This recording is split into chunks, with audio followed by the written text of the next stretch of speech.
नमस्कार भारत, जय हिंद साथियों। कैसे हैं आप सभी? आशा करता हूं कि आप सभी बहुत अच्छे होंगे। बहुत दिनों के बाद अब यहाँ पे MPHST मेन एग्ज़ाम का अभी पेपर हुआ है इंग्लिश का। इसकी ऑफलाइन क्लासेस होने के कारण मैं ऑनलाइन में भी कुछ कर नहीं पाया था, क्षमा चाहता हूँ उसके लिए। अब चलिए, तो कल जो इंग्लिश का पेपर हुआ, हमारे यहाँ से जो स्टूडेंट्स गए, पूरे MP में जो स्टूडेंट्स गए, उस पेपर का एनालिसिस करें अपन। तो पेपर का एनालिसिस करें तो पेपर एक ऐसा पेपर रहा जो कि लगभग पूरी तरह से क्या रहा, इजी। इसको मॉडरेट भी नहीं कह सकते, इजी। इजी मतलब इतना सरल कि जो तैयारी करके गया उसको दुख हो रहा है, जो नहीं तैयारी करके गया उसको मज़ा आ रहा है, क्योंकि उसके नंबर मॉडरेट आ गए हैं, है ना। तो कहीं ना कहीं ये चीज़ें बड़ा कल खुशी होते हुए भी लोगों को, मतलब खुशी होते कि नंबर अच्छे होते हुए भी लोगों को थोड़ा सा खुशी नहीं हो रही थी। क्योंकि पेपर क्या हुआ कि यहाँ पर लगभग 60+ नंबर बहुत सारों के हैं। यूँ मान लीजिए कि 60+ नंबर 70% लोगों के होंगे एवरेजन, मुझे ऐसा लगता है। यानी 60 से ऊपर नंबर 70% लोगों के हैं, तो फिर सिलेक्शंस का क्या होगा, नंबर ऑफ पोस्ट कितनी है, नंबर ऑफ कैंडिडेट ने एग्ज़ाम कितनी दी, बहुत सारे चीज़ें मायने हैं। यहाँ पे बहुत सारी कयासें लोग लगाते हैं, मैं उस कयास के बारे में ज़्यादा सोचता नहीं हूँ। क्यों?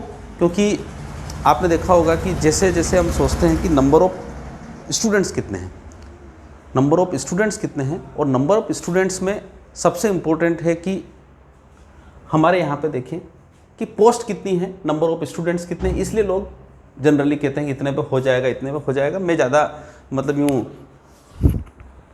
कर, हाँ, तो मैं ये करता हूँ कि जिस प्रकार से यहाँ पे डिपेंड करेगा, कोई बोलते हैं 70 पे जाएगी मेरी, कोई 65 पे जाएगा, कोई 80 पे जाएगा, कोई 80-85 ऊपर जाएगी। नॉट, ये पूरा का पूरा दारोमदार है गवर्नमेंट हाउ मेनी वैकेंसीज। अभी जितनी वैकेंसीज है उसमें भी बैकलॉग पद अलग हैं, SC के पद अलग हैं, ST के पद अलग हैं, फिर बहुत सारी चीज़ें हैं। नंबर ऑफ़ कैंडिडेट्स पास होने वाले किस कैटेगरी के ज़्यादा होते हैं, बहुत सारी कयासें हैं। तो इस बारे में ज़्यादा नहीं देखते हैं, पर पेपर का एनालिसिस करते हैं। पेपर में 60+ ऊपर बच्चों के नंबर, 70% लगभग बच्चों के नंबर साथ, क्योंकि सभी क्रीम लोग आए थे। ऐसा तो है नहीं कि यहाँ पे सभी, अब जब बहुत सारे बच्चों ने एग्ज़ाम प्री दी, उसमें से पेपर अच्छा था, उसमें से 50% और 60% के क्राइटेरिया से प्री का पेपर निकाल के वो बच्चे आए हैं यहाँ पे, तो लगभग पेपर ईजी रहा है। ईजी का मतलब कभी कभी तो इस प्रकार के बच्चे जैसे क्वेश्चन दे दिए जहाँ पर लगता है कि यार वो टीचर के लिए क्या, मतलब इस प्रकार के छोटे छोटे से क्वेश्चंस हैं। मतलब छोटे का मतलब होता है कि इतना इजी पेपर देने से क्या होता है कि जो बच्चा सही तैयारी करता है उसको लगता है कि वो ठगा ठगा सा महसूस करता है अपने आप को। और उसमें फिर क्या होता है कि इसमें ऐसा हो रहा है कि 55 से 60% क्वेश्चन लगभग हर स्टूडेंट्स को आते हैं। हर स्टूडेंट का मतलब जिसने किताब उठा के देखी है ना, इतना ही। अगर उसने केवल ये देखा है कि 9 से लगाकर 12 तक की किताब, एक एक प्रोज और एक एक पोएट्री का थोड़ा नाम भी देख लिया हो उसने, और थोड़े बहुत भी हो, तो इतने में काम हो जाता है। ठीक है, उसके बाद अब रोल रहता है तुक्कों का, क्योंकि इस पूरे पेपर में लगभग 20 प्रश्न ऐसे थे जो कन्फ्यूजिंग थे। 20 प्रश्न, 20 क्वेश्चंस कन्फ्यूजिंग थे, है ना। मैंने भी दिया पेपर, तो मुझे पता है कि पेपर में 20 प्रश्न का, अब उस 20 प्रश्नों में क्या हो रहा है कि किसका तुक्का, यानी दैट मीन्स लक अच्छा रहा, वहाँ पे हुआ। मेरे लगभग सभी गलत हुए तुक्के है ना। तो ये होता है चीज़ों को लेके। तो यहाँ पर इस प्रकार से क्वेश्चंस हैं। तो बिल्कुल आप अभी फ़िलहाल ज़्यादा कुछ डरे मत, अपनी तैयारी को जारी रखें, सभी स्टूडेंट्स अच्छा रखें। हमारी इस क्लास से, युद्ध गुरुकुल से, हम बोलें तो एक कीर्तिबाला चौधरी हैं, 83 नंबर आए हैं, 81 नंबर आए हैं एक। उसके बाद शुभांग दुबे करके एक है स्टूडेंट्स, उनके 78 आए हैं। उसके बाद हमारे देवेंद्र कुमार जी सोलंकी हैं, उनके 75 मार्क्स आए हैं। दुर्गा पाटीदार करके एक लड़की है, उसके 73 आए हैं।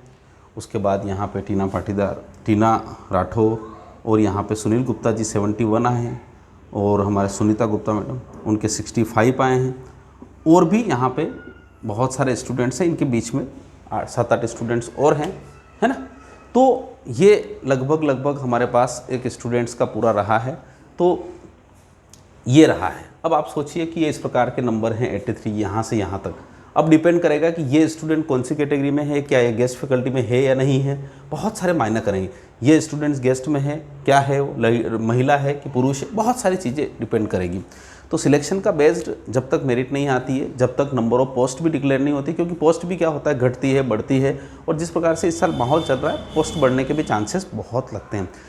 गवर्नमेंट का हो सकता है पेपर ईजी देने का क्राइटेरिया ये भी हो सकता है, क्योंकि number of appearing candidates in main exams बहुत कम हैं, तो उनको कहीं ना कहीं पेपर में पास तो होना चाहिए, नहीं तो लेंगे किसको।